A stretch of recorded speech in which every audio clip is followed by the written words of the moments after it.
మీ అందరికీ స్వాతంత్ర శుభాకాంక్షలు. సపోర్ట్ ఒకసారి ప్రైజ్ అందరికీ హ్యాపీ ఇండిపెండెన్స్ డే.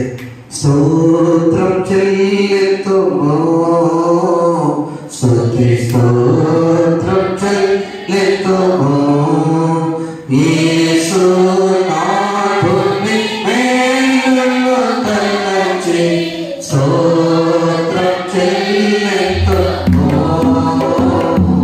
స్తుతి స్తోత్రం చెల్లితుము.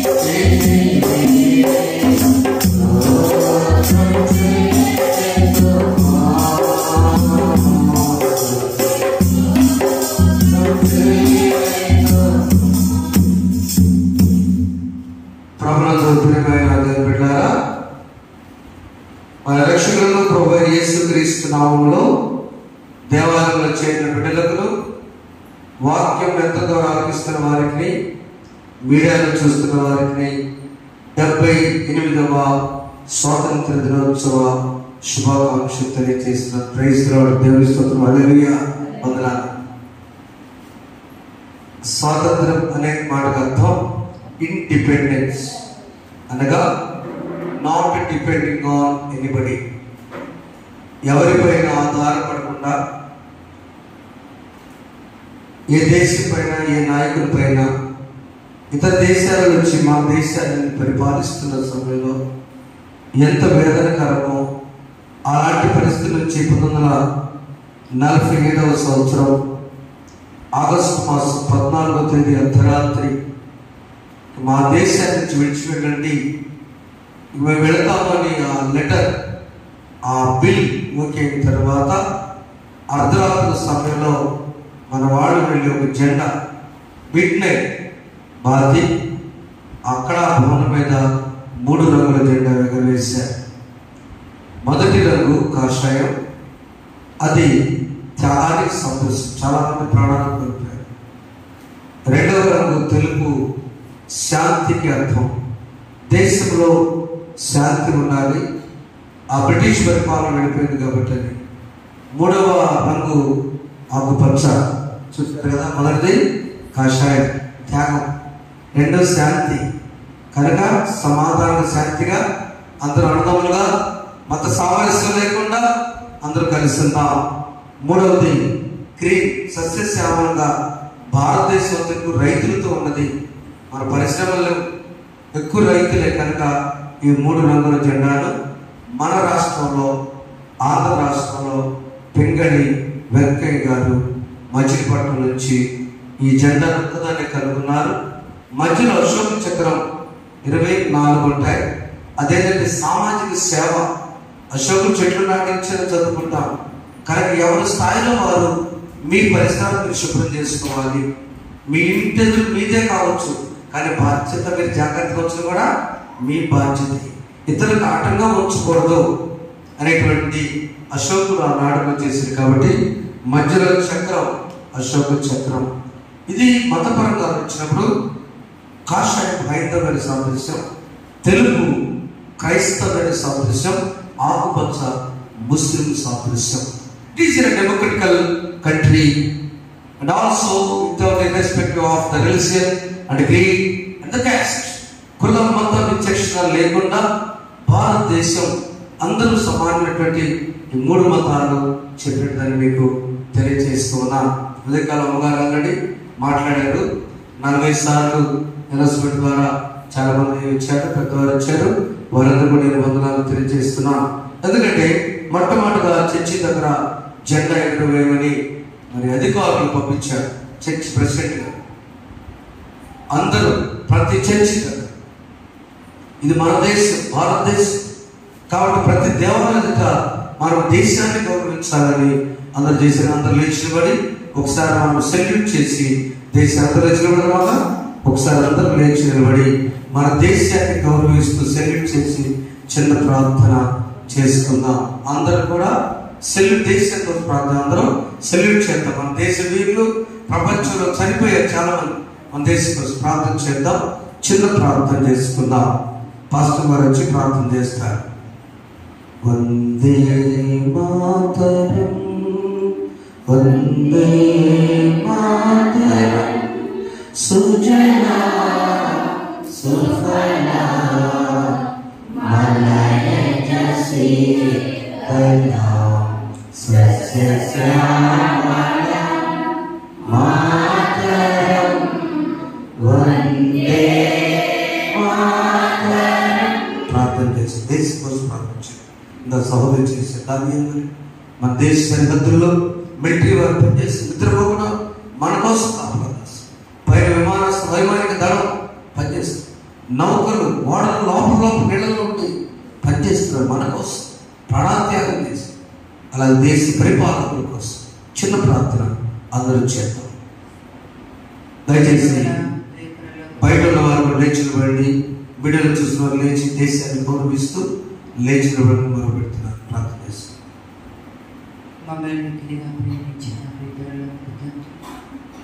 మీ బంగారు పాదములకు వందనములు, స్తుతులు, స్తోత్రములు ప్రభువా. ఈ 43వ వేడుకలు మా సంఘంలో, మా యాజకుల ద్వారా, మా గ్రామంలో ప్రభువా చక్కగా ధరించుకోవడానికి మీరు కృపను గ్రహించినందుకు మీకు స్తోత్రములు. 83 సంవత్సరాల భారతావనిలో ఉన్నటువంటి మమ్మలను రక్షిస్తున్న మా నౌకాదళం, ఇంకా మా పోలీసు ప్రొడక్షన్, ఇంకా మా తండ్రి మిగతా దళాధిపతులందరిని బట్టి మీకు స్తోత్రములు. వారి ఎన్నో త్యాగం చేసి మమ్మల్ని రక్షించటకు ప్రభా, మా సరిహద్దుల్లో, మా భారతదేశ సరిహద్దుల్లో ప్రభా ఎంతో మంది జవాన్లు ప్రభా దేవాన్ని వీర పోరాటం చేస్తూ ప్రభా మా దేశాన్ని పరిపాలిస్తూ రక్షిస్తూ ఉన్నారు ప్రభా. వారి కుటుంబాలను ఒకసారి జ్ఞాపకం చేసుకుంటున్నాం దేవా. తండ్రి ప్రాణాలను కోల్పోయిన త్యాగదండ కోసం ప్రార్థిస్తున్నాం.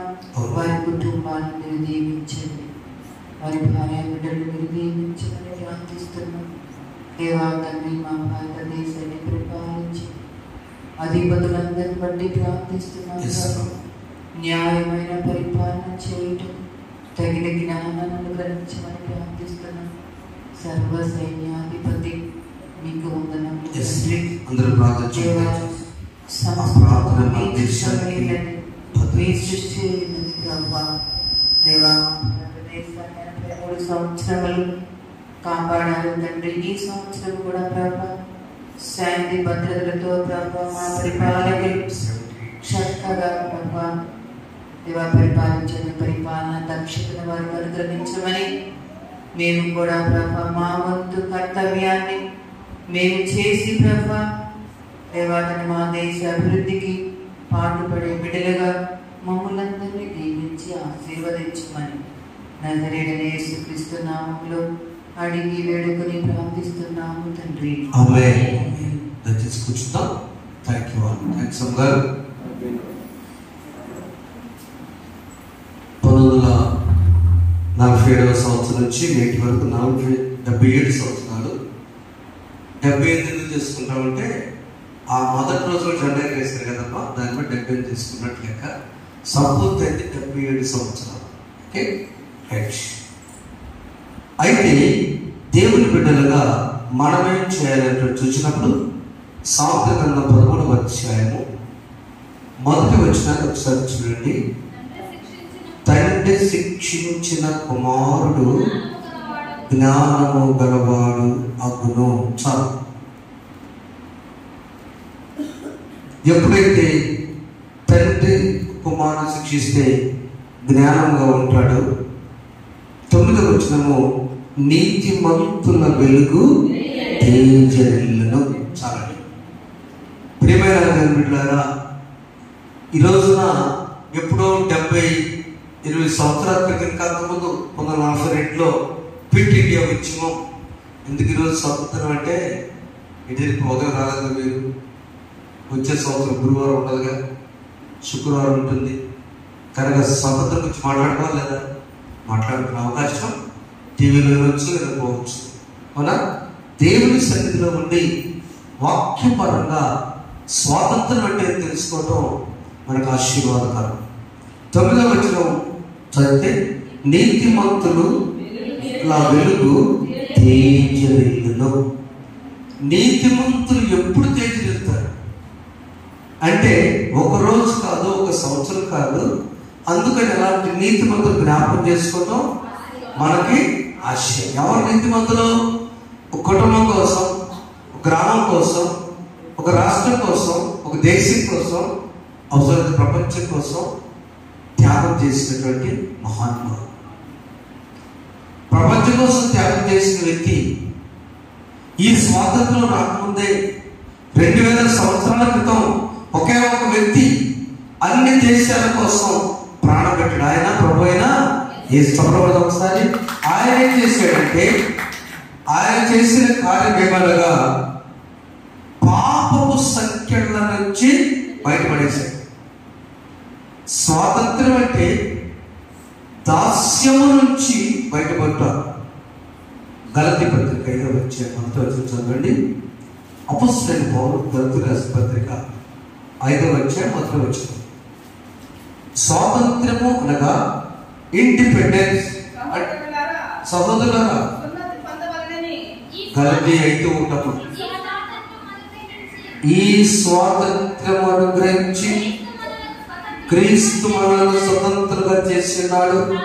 కాబట్టి మీరు స్థిరముగా నిలిచి మరలా దాస్యముల కాడి కింద.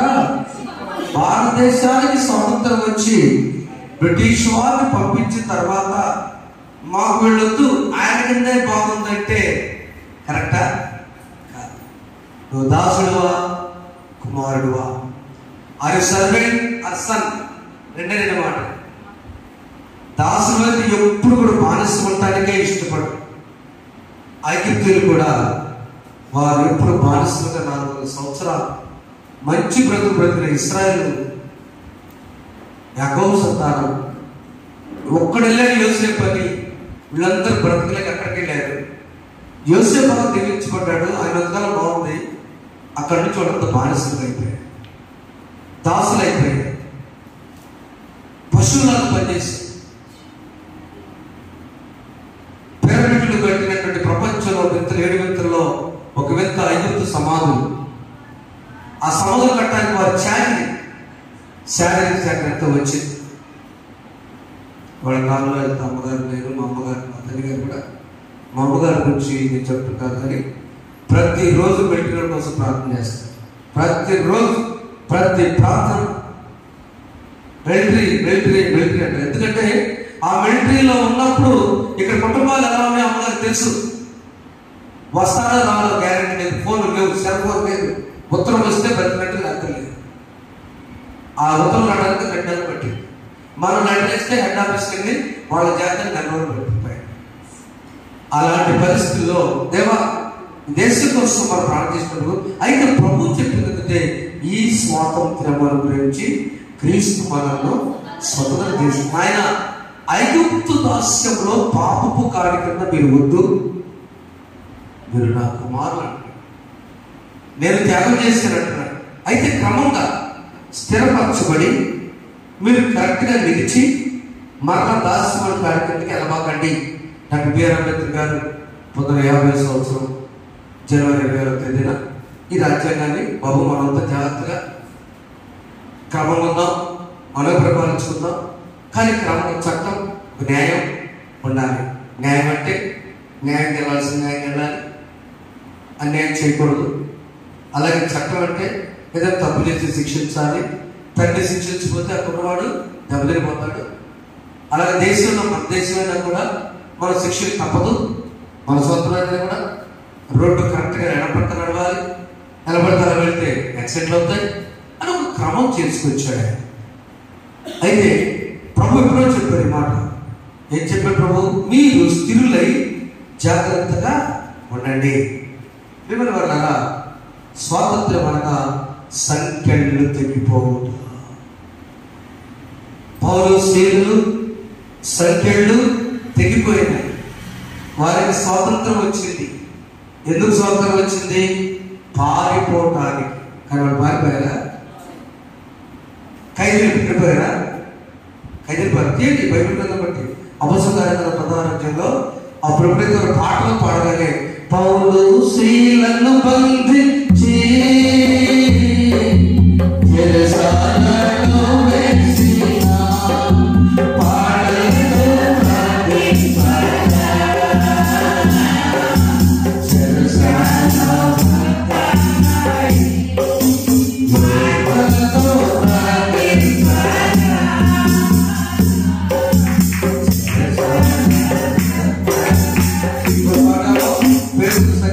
సెకండ్లు తెగిపోయాయి. అయితే చదువు మధ్యరాత్రి వేళ దేవునికి ప్రార్థించుచు ఖైదీలు విలుచుండి మహాభూకంపము కలిగెను. చెరసాల పునాదులు అదను. వెంటనే తలుపులు తెరుచుకును. అందరి బంధకములు అంతే. ఒక సగం ఓడి సగం ఉన్నట్టు బైబిల్ లేదు. ప్రియమైన దేవుడు ఏదైనా కార్యం జరిగిస్తే అందరి బంధకాలు విడిపోతాయి అంతే. యేసు ప్రభు శిలువలో ప్రాణం పెట్టినప్పుడు అందరి బంధకాలు ఊడిపోయినాయి. ఇక నువ్వేం చేయాలంటే నా బంధకం ఊడిపోయిందని నమ్మాలి. నేను నీ కొరకు సిద్ధపరిచాను, నేను విందు సిద్ధపరిచాను, ఆహారం అందరికి ఇచ్చేసాను, వచ్చి భోంచేయడని పంపించేసాను. మనం కంటే అప్పట్లో మైకులు లేక అన్నం అయితే లేదని చెప్పడానికి మళ్ళీ పిలవాలి. దీంతో కొద్ది పెట్టండి, కార్డు ఇచ్చి మా విందుకు రండి, టైం వేసి 12 గంటలు 50 గంటలు 50 గంటల కార్డు లేదమ్మా, టైం తెలియదు కాబట్టి చదువుకోవడం రాదు కాబట్టి అన్నం అయిపోయింది 2 గంటలు క్యాకేసి 4 గంటలు క్యాకేసి. ఇప్పుడు అట్లా ముందు చెప్పాలి, మరి అన్నం ఉడినా పని రావాలి. ఇదే పని, న్యాయం కాదు, అసలు న్యాయం కాదు. ప్రార్థన 7 గంటలకి తుఫాను వచ్చినా ఇక్కడ ఉంటుంది. బైబిల్ నుంచి చెప్పిన మైక్ ఉందా? మైక్ కనపడితే ప్రార్థన రాదు లేదు, దూరంగా అక్కడ మీరు కూడా ఎవరైనా 7 గంటల ప్రార్థన ఒప్పుడున్నా ఉంటుంది. తుఫాను వచ్చినప్పుడు కూడా తుఫాను వచ్చినప్పుడు ప్రార్థన జరిగిందా లేదా? 7 గంటల ప్రార్థన ఉంటుంది, 8 గంటలకు అయిపోతుంది కదా, 10 నిమిషాలు. రైట్. అక్కడ బంధకములు అందరూ విడిపోయినాయి. మనం నమ్మాల్సిందంటే నా బంధకము తెగిపోయింది. చెప్పలు కొట్టండి ఒకసారి. నా పాపం బంధకము ఒక తుఫాన్ పరిశుద్ధాత్మ దేవుడు వచ్చి నా జీవితాన్ని తాకి తెగిపోయిందంటే అది నమ్మితే బయటపడ్డ. లేదయ్యా పునాది అదిరింది, నేను ఏడ కూర్చుందంటే ఎట్లా? వెళ్ళిపోండి సపోర్ట్. రెండవది మనం చూసినప్పుడు 88వ అధ్యాయం యోహాను సువార్త 32వ వచనంలో చదవండి. యోహాను సువార్త 2వ అధ్యాయం 32వ వచనం చూస్తే అక్కడ దాసుడుగా ఉండడానికి ఇష్టపడుతున్నావా కుమారుడు? మనకు ఆన్సర్ మన దగ్గర బైబిల్ కదండి.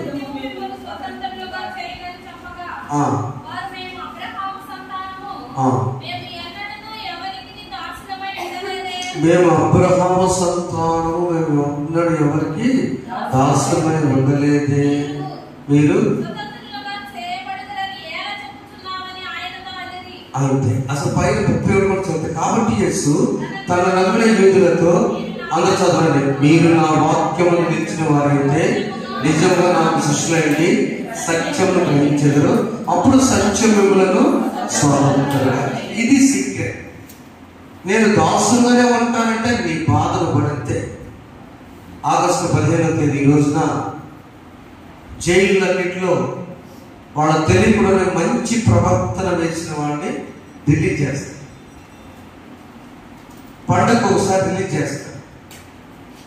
ఆ రిలీజ్ చేసే వాళ్ళు మంచి ప్రవర్తన అయ్యా వెళ్ళిపోవచ్చు అంటే అతను సీక్రెట్గా చెప్తారు. ఈరోజు నీ కేసు కొట్టివేశాడు, జైలు శిక్ష నీకు జీవిత ఖైదు పడ్డా కూడా నీ ప్రవర్తన పశ్చాత్తాప జీవితం రికార్డు పరంగా మాకు అన్ని వచ్చి సబ్మిట్ చేశాం.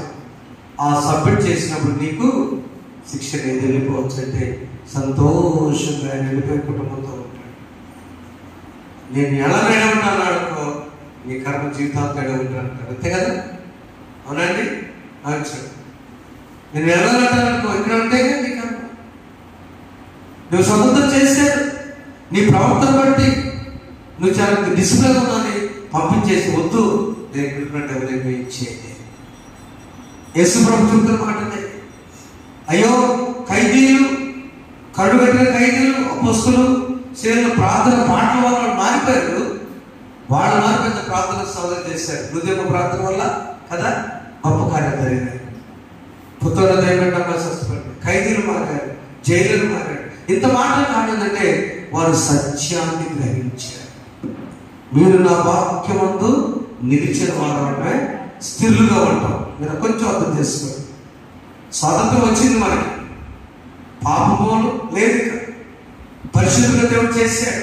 అయితే ఎప్పుడంటే ఇంకా పాపం కిందే ఉంటే పాపాత్మరాల స్త్రీ తప్పు చేసిన పిలిచి ప్రభు వాళ్ళు రాళ్ళతో పడతాడు. ప్రభు అన్నాడు అగండి, మీరు ఎవరైనా పాపం చెందుతారనేది ఆయన నేల మీద రాస్తే వాడు ఏం చేశారు? పారిపోయారు, భయపడ్డారు.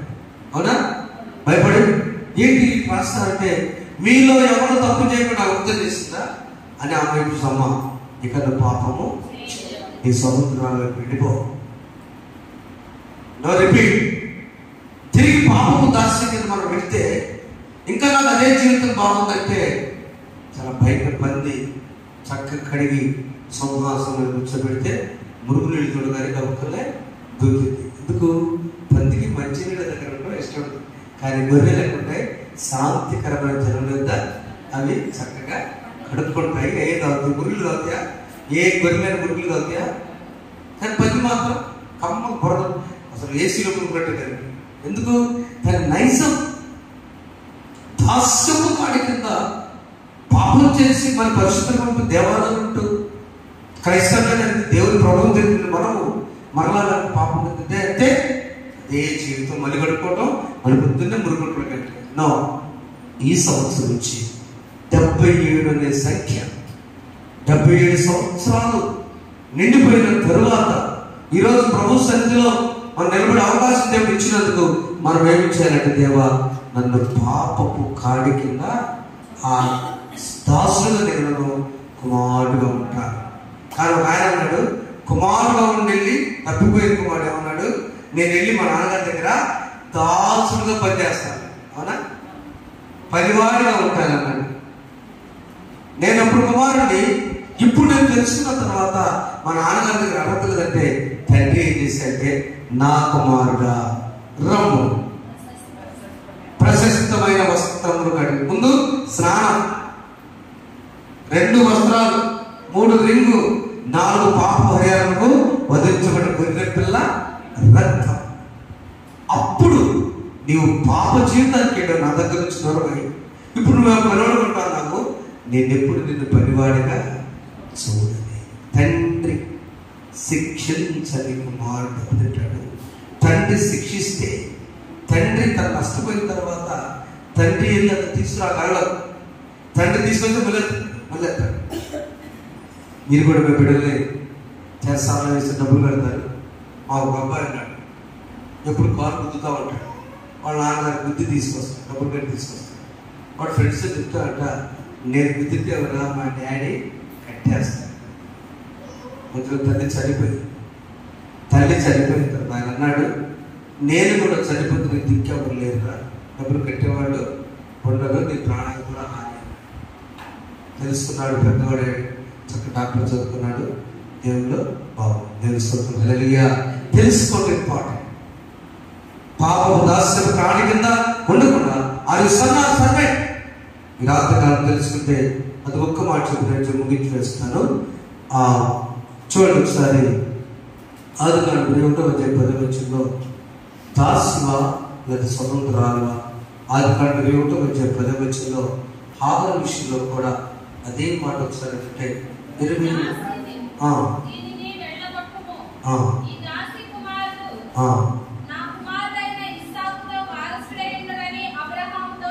అంతే. దాస్యం కింద పనిచేసుకునేటువంటి పని మనిషి బిడ్డ నా బిడ్డ కాదంటుంది. అప్పుడు దాకేమో ఎవరైనా పర్వాలేదు అనుకున్న సేద ఆ మాట దేవుడు కూడా ఒప్పుకున్నాడు. దాస్యం వద్దు మనకి, నా అనుమతి లేకుండా పెట్టిన బిడ్డలు మనకు అక్కర్లేదు. అయితే దేవుడు అంత మాత్రం విడిచిపెట్టలేదు. వేరే విషయం. ప్రేమను కదా, దాసులుగా ఉంటావా కుమారుడుగా ఉంటావా? తప్పిపోతే తిరిగి వచ్చేసి కుమారత్వం తీసుకున్న తర్వాత వెనక్కి వెళ్ళబాక. పాపం చేసి అమ్మ పాపం చేయక తిరిగి వెనక్కి వెళ్ళబాక. హాగరు నువ్వు బయటకు వెళ్ళిపోయావు, ఇష్మాయిల్ని విడిచిపెట్టావు. కానీ ఇస్సాకు వారసత్వం అబ్రహాము దేవా, ఇస్సాకు దేవా, అంతే. మధ్యలో ఇష్మాయిల్ దేవాలుగా నో దాస్.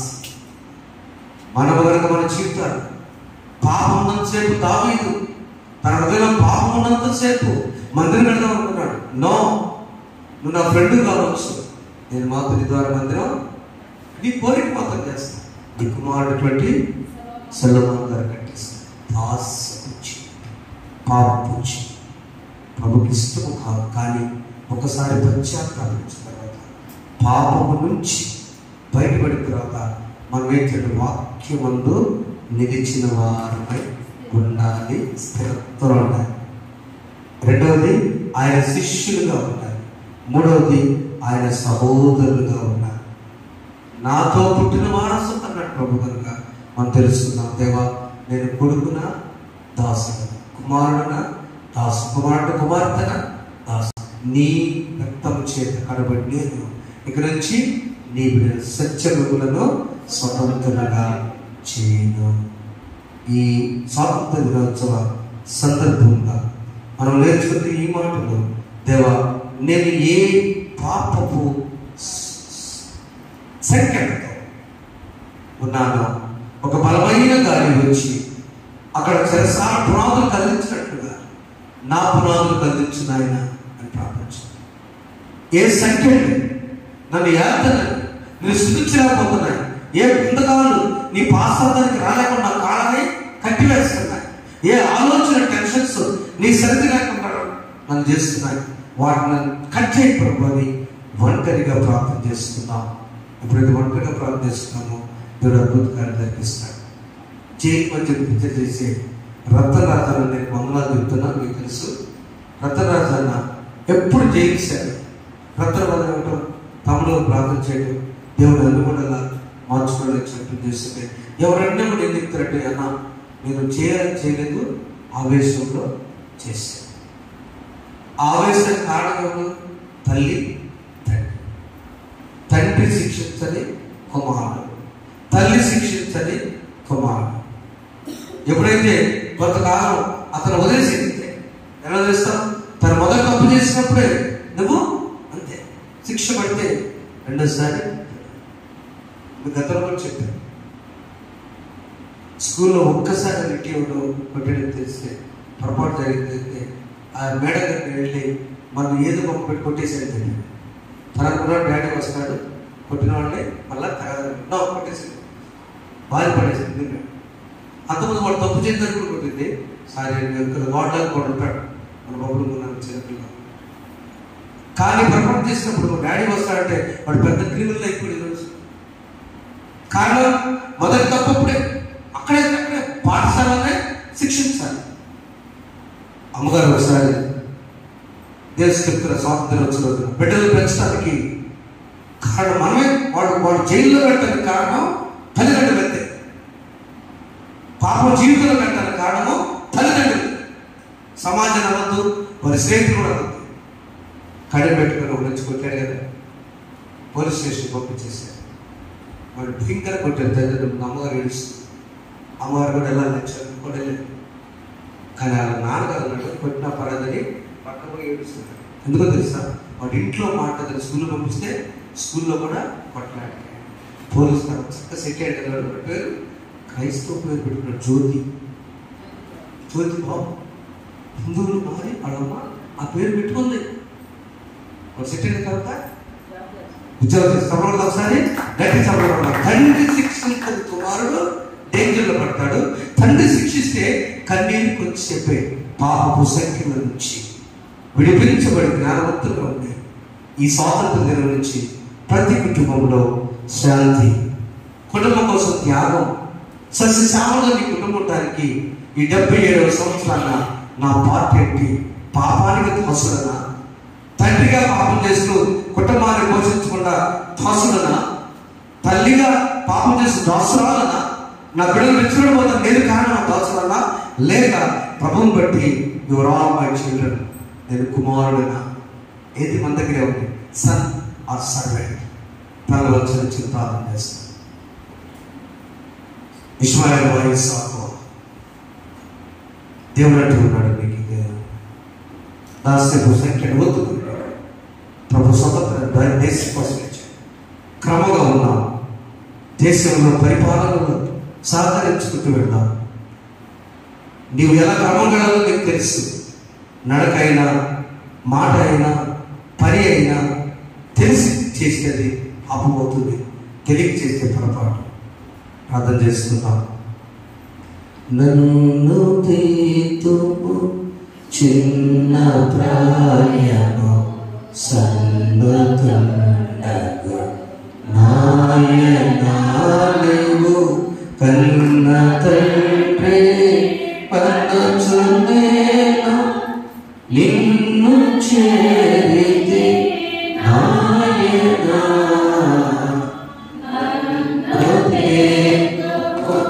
చిన్న ప్రాయము సన్నతండగు నాయనా. పరిశుద్ధిస్తున్నారు విన్న వాక్యాన్ని కట్టించు. ఈ స్వాతంత్రం వల్ల మీరు స్వతంత్రంగా చేయాలి. దాస్యపు కాడి వద్దు, నా కుమారుగా రండి అనిపించిన యేసుని కన్నా మా బిడ్డలందరూ దాసులు కాదు, సంఖ్యలో విడిపోయి వాక్యమును పట్టుకుని స్థిరులై నీ శిష్యులుగా ఉంది, నీ సహోదరుగా ఉంది, నీ బిడ్డలుగా ఉంటుంది, నీ కుమారుగా కుమార్తె దయచేయి. ఇక్కడ నుంచి మా ముందు ఏదైతే ఏ తప్పు మా ముందు కనపడదు, దాన్ని తొలగించుకుని ముందుకు సాగుతుంది. దేశంలో వచ్చిన స్వాతంత్రం, ఆధ్యాత్మిక మార్పును దయచేయాలి. యేసునామములో వచ్చినాం తండ్రి, ఆమేన్. దేవుడు దీవించున్నాం. ఆమేన్.